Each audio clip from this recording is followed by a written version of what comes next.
எறா என்ன எறா இது செவி கல்றா இது எறா எல்லாருக்குமே உரிக்க தெரியும்.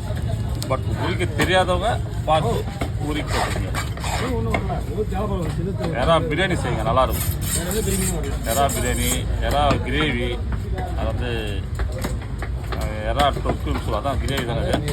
ஆமாம், அடுத்தது பார்த்தீங்கன்னா அப்புறம் எறா குழம்பு வைக்கிறாங்க. ஆமாம், வறுத்துக்கலாம். எறா குழம்பு வச்சா டேஸ்ட் இருக்காது, வறுத்துக்கணும்.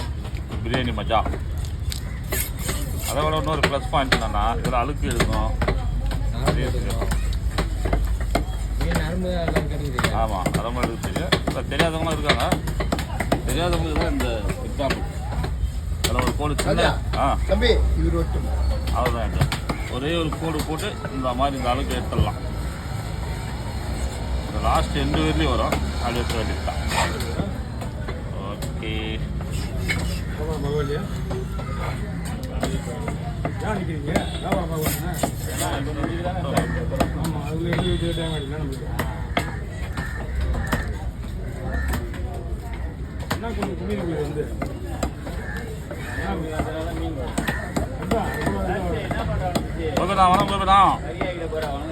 தம்பியை பார்க்காத போய் நிற்கிறீங்களா நியாயமா?